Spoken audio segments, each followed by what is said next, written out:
Hey YouTube, how's it going? Kevin Clear here with a knife video for you. This is going to be a comparison. I really like doing comparisons. This one is going to be between the Ontario Utilitac and the Spyderco Tenacious. Both of these knives I think are great, budget-friendly, high-quality folding knives. I think both of them will serve you extremely well, whichever one you pick, or maybe whichever one you already own. But I think if you are thinking about one of these, you should probably look at the other. They're very similar in size, they're reasonably similar in weight, and somewhat similar in price. And so let's start off with that. This knife is on Blade HQ today for $26, $25.95. This knife is on Blade HQ today for $46. The the satin version I think was like $42 or around $40. Now, what I'm gonna simplify things by saying this is about a $40 knife and this is about a $30 knife.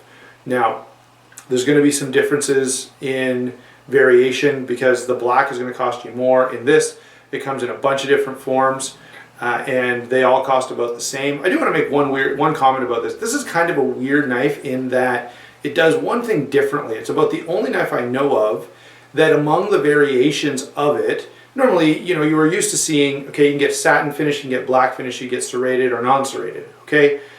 Add to this all of those options, plus a tanto blade in black, a tanto blade in serrated, a tanto blade in non-serrated, plus a totally different handle. Now, with that much variation, I almost wonder why they're not two different models of knife, but they're not. All of those variations are classed under the Ontario Utilitac too. So there's really something for everybody here. Of course, the Tenacious is not quite as versatile, although there are some really cool sprint runs of the Tenacious out there, but those will cost you. That's one of the things I'd someday like to pick up is a cool sprint run on this blade, but that's for some time down the road. Anyway, let's get back into the comparison of these two blades. I always start off with size and weight when I do a typical review, and we'll do that here as well. This knife is a little bigger and a little heavier. Comes in at 8 inches overall, 3.5 inch blade, and weighs 5.6 ounces. It's still comfortable for EDC, but a little heavy. This knife comes in at 7 3/4 inches, 3 3/8 inch blade, and comes in at only 4.1 ounces. So it's a full ounce and a half, 1.5 ounces lighter than this. And pretty well just as functional. So I'm going to say size and weight probably goes to the Tenacious, with this exception. The handle is a little bit smaller, and depending on the size of your hands, that may make a difference to you. We'll talk more about that when we get to ergonomics. Okay, so that's the size and weight on these two blades. This one's a little bigger and substantially heavier for what it is. Okay, the Tenacious, you do have to give it credit for being very lightweight, comfortable to carry blade. All right, by the way, the handle on the Utilitac is just a little bit thicker as well. So that, again, in pocket, this is a little nicer, I'm going to say, than this. So let's say size and weight in terms of carry probably goes to the Tenacious. Let's move down to the blade. The blades on these are both flat ground blades, although this one you can see has a lot more going on. You've got this swedge and a clip point here. Here, of course, you've got the famous Spyderco drop point, leaf-shaped blade, or really just a modified drop point. This has, of course, pretty well all belly. Here you've got some nice belly here and then a recurve. Now, I really like recurves, okay?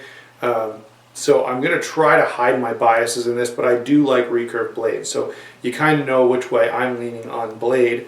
The other thing that I like about this blade is the blade steel. So the blade steel on this is HCR 13 MOV. It's a totally acceptable steel.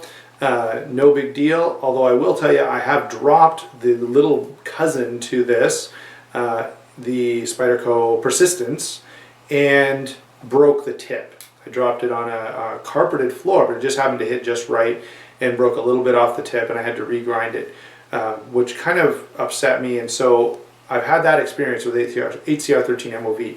This is OS 8A, and both of these take an edge very easily, take an edge very well. My experience is this edge tends to take damage differently.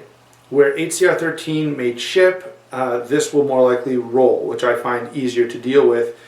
from a user standpoint, okay? So I prefer AUS8A. I feel like it's a tougher steel. I also feel like in satin finish, AUS8A looks prettier than HCR13 MOV. Now I know that's totally subjective, but I'm going to submit that anyway as one of the reasons I prefer AUS8A. And I've said that many, many times in many, many different videos. It drives me crazy when people say HCR13 MOV is the Chinese equivalent of AUS8, and I go, there's no way that's true, because in my experience, AUS8 is much better. Even AUS8A, like is on here and like is on cold steel products. Okay, that's sort of the cheaper variation of AUS8. So, blade steel, I'm going to call the Utilitac as superior blade steel, although you're welcome to disagree with me on that. Maybe you find HCR13 to be the best thing since, sliced bread, since we're talking about knives. I feel like the blade steel is better on this. The blade shape is really a matter of preference. I really like both of these. This full flat grind is going to make it a little thinner at the edge, and therefore probably a slightly better slicer. If you're doing food prep, this knife would probably excel, and full flat grind is obviously very suitable for that, as that's what you get on every kitchen knife you've ever seen, right? Full flat grind. This knife is going to have a little more material coming close to the end, so it's going to be a little tougher if you ever think you may need to do any kind of penetrating into a piece of wood or prying. I'm going to give it to this knife for toughness, this knife for slicing. Okay, so that's the blade shape. Let's move on to deployment. Oh yeah, by the way, there is a much more aggressive thumb ramp here. This has a bit of a thumb ramp and some jimping on it. The jimping is similar. This one's not quite as grippy as this one, but that may be because of the angle of it. Anyway, I should mention that thumb ramp at the end. And of course, deployment is what we want to talk about next, and lockup. So both of these are liner locks. The Tenacious, of course, has that great Spidey hole, which lets you do spider drop or finger flip. Now, I can't flip this one very well. There we go. See, it didn't quite work, especially left-handed. I've seen other Tenaciouses that are just a little bit smoother than this one, and I've taken this apart, I've polished it, I've oiled it. There's something going on with the tolerances that make it not quite as smooth as maybe it could be. This, on the other hand, is smooth and lightning fast. It is, however, thumb stud deployment, but I'm going to call both of these comparable in terms of deployment, because although mine is maybe not as fast as I'd like, most Tenaciouses are extremely smooth and extremely fast opening. I can't get mine to open quickly without getting blade play. Right now there's no blade play, it's quite solid. By the way, this one is also very, very, very solid, a little more solid than this one. But, I'm going to call them equal because I know others with the Tenacious. In fact, I have a friend whose Tenacious is smoother than mine and would be very comparable to this knife, okay?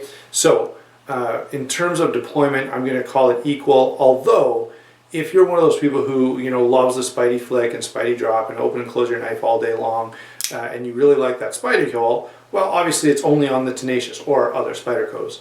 You're not going to find that on the Utilitac. If you don't really care too much about that, then either one is going to be fine, and I'm going to say they're pretty equal.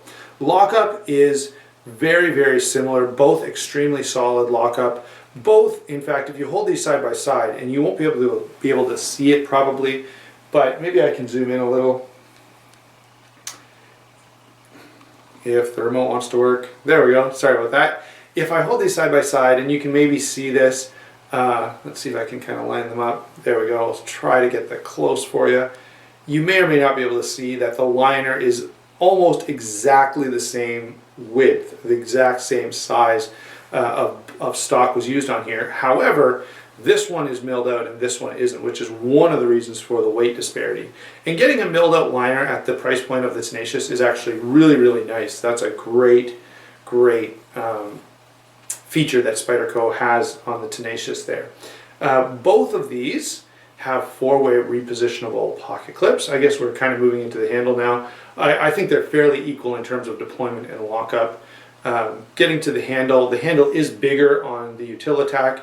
For me, that makes it just a little more comfortable, although the thinness of the Tenacious and the thumb ramp makes the lock, it makes you very confident in your grip. also very confident in the grip on this one, just it achieves it in a different way. All right, the material is G10 on the Tenacious and FRN on the Utilitac.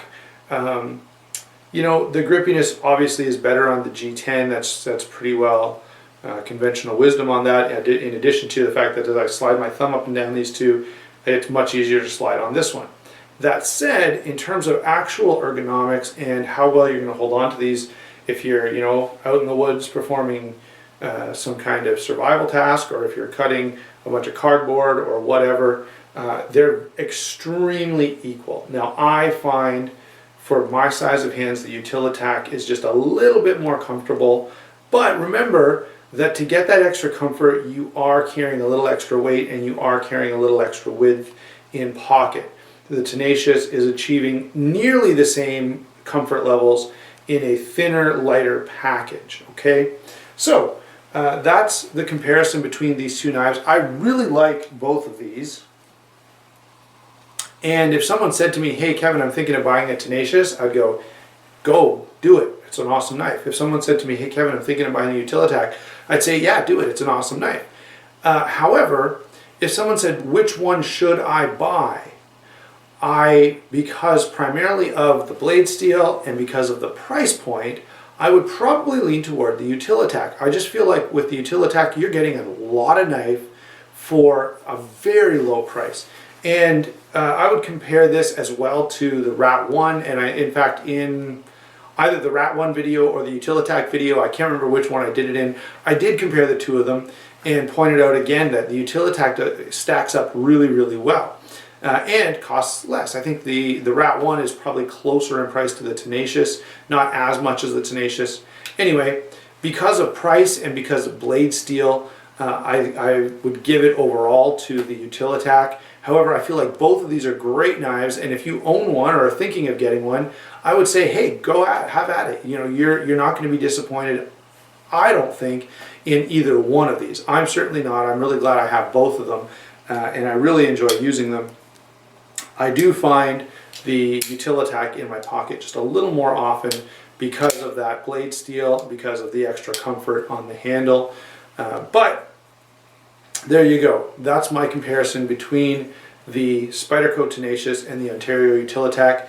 Thanks for watching, and I hope you enjoyed the video.